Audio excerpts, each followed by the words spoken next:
ఐదేళ్ల వైసీపీ పాలనలో స్థానికులకు దూరమైన ప్రత్యేక దర్శన కోట తిరిగి ప్రారంభమైంది. ఇకపై ప్రతి నెల మొదటి మంగళవారం స్థానికులకు శ్రీవారి దర్శన భాగ్యం కలగనుంది. దర్శన కోట విధానాన్ని తిరిగి పునరుద్ధరిస్తామంటూ ఎన్నికల సమయంలో పవన్ కళ్యాణ్ హామీ ఇవ్వగా కూటమి ప్రభుత్వం అధికారంలోకి వచ్చాక ఆ హామీని అమల్లోకి తెచ్చింది.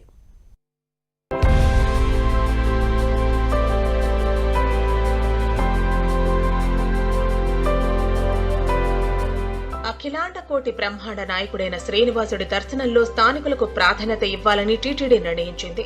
5 ఏళ్ల సుదీర్ఘ విరామం అనంతరం స్థానికుల దర్శన కోటాను తిరిగి పునః ప్రారంభించింది. 2014 నుంచి 2019 వరకు స్థానికులకు ప్రత్యేకంగా ప్రతి నెల మొదటి మంగళవారం దర్శనం కల్పించేవారు. 2019లో అధికారంలోకి వచ్చిన వైసీపీ కొద్ది నెలలు మాత్రమే స్థానికులకు ప్రత్యేక దర్శనం కల్పించి రద్దు చేసింది. అయితే ఎన్నికల సమయంలో తిరుపతి ప్రచార సభలో ఈ దర్శన విధానాన్ని తిరిగి పునరుద్ధరిస్తామంటూ పవన్ కళ్యాణ్ హామీ ఇచ్చారు. రాష్ట్రంలో కూటమి ప్రభుత్వం అధికారంలోకి రావడంతో ఎన్నికల్లో ఇచ్చిన హామీని ప్రభుత్వం అమల్లోకి తెచ్చింది. గత 4 నెలలుగా టీటీడీకి పాలక మండలి లేకపోవడంతో స్థానికుల దర్శనాంశం కార్యరూపం దాల్చలేదు. గత నెలలో ప్రభుత్వం కొత్త పాలక మండలిని నియమించింది. అయితే మొదటి సమావేశంలోనే తిరుపతి ప్రజలకు ఇచ్చిన హామీని CM Chandrababu, deputy CM Pawan Kalyan సూచనల మేరకు పాలక మండలి నెరవేర్చింది.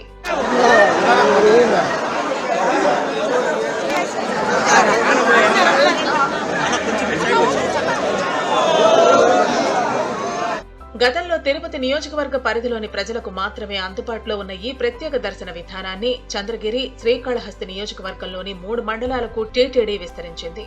తిరుపతి అర్బన్, తిరుపతి రూరల్, తిరుమల, చంద్రగిరి, రేణిగుంట మండల వాసులు స్థానిక కోటా పరిధిలోకి వస్తారంటూ మార్గదర్శకాలు రూపొందించింది.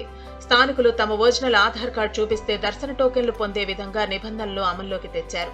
మొదటి మంగళవారం రోజున ప్రత్యేక దర్శనానికి స్థానికులు పెద్ద ఎత్తున తరలివచ్చారు. ప్రత్యేక కౌంటర్లలో ఏర్పాటు చేసిన కౌంటర్ల వద్ద టికెట్లు తీసుకుని దర్శనానికి వెళ్లారు. టీటీడీ ప్రత్యేకంగా దర్శనం కల్పించడంపై సంతోషం వ్యక్తం చేశారు.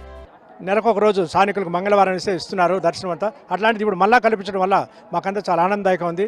భక్తులందరూ కూడా ఈ యొక్క సద్వినియోగం అన్వీకరించడం వల్ల భగవంతునికి చాలా దగ్గరవుతున్నట్టుగా ఆలోచన చేసింది. కాబట్టి ఈ యొక్క అవకాశం కల్పించినటువంటి టీటీడీ యాజమాన్యానికి, రాష్ట్ర ప్రభుత్వానికి ధన్యవాదాలు తెలుపుతున్నాం. ముందుండింది ఈ పద్ధతి లోకల్స్కి ఎవ్రీ మంగళవారం పెట్టడం, కానీ మళ్ళీ లఘు దర్శనం ఇది స్టార్ట్ చేసింది. చాలా ఆనందంగా ఉంది.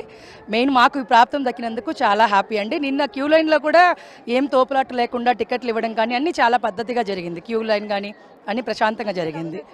మొదటి మంగళవారం స్థానికులతో పాటు టీటీడీ పాలక మండలి సభ్యులు భానుప్రకాష్ రెడ్డి కూడా టోకెన్ తీసుకుని దర్శనం చేసుకున్నారు. స్థానికులతో కలిసి క్యూ లైన్ లో వెళ్లిన ఆయన వారి నుంచి సమస్యలు అడిగి తెలుసుకున్నారు. దర్శనానికి వెళ్లే సమయంలో స్థానికులకు కొన్ని ఇబ్బందులు ఎదురవుతున్నాయని, వచ్చే నెల మొదటి మంగళవారం నాటికి పరిష్కరిస్తామని స్థానికులకు హామీ ఇచ్చారు. స్థానికులకి దర్శన ఏర్పాట్లు చేయడం జరిగింది. ఉదయం 5 గంటలకి ఒక స్లాటు, తిరిగి 12, 1 గంట, 5, 6 సాయంత్రం వరకు వారికి స్లాట్లు ఇవ్వడం జరిగింది. ఈ ఎస్ఎస్డి టోకన్లు విషయంలో ఇక్కడ ఆల్వా ట్యాంక్ దగ్గర వీరికి ఎంట్రీ పాయింట్ పెట్టారు. భక్తులకి ఇబ్బంది లేకుండా, స్థానికులకి ఇబ్బంది లేకుండా ఏ విధంగా దర్శనం ఏర్పాటు చేయాలో, ఇది మొదటి మంగళవారం కాబట్టి రాబో మంగళవారం నాటికి ఎటువంటి ఇబ్బంది లేకుండా సంతృప్తికర భగవంతుడి దర్శనం కల్పించే దిశగా మేము ప్రయత్నం చేస్తాం. ఈరోజు ఇక్కడ ఉన్నటువంటి ఎక్కడెక్కడ లోతుపాట్లు ఉన్నాయో అన్నింటినీ టీటీడీ ఉన్నతాధికారుల దృష్టికి తీసుకెళ్ళి ఖచ్చితంగా దాన్ని సరిదిద్దుకొని భక్తులకి ఇబ్బంది లేకుండా మేము దర్శనం ఏర్పాటు చేస్తామని చెప్పి తెలియజేసుకుంటాం.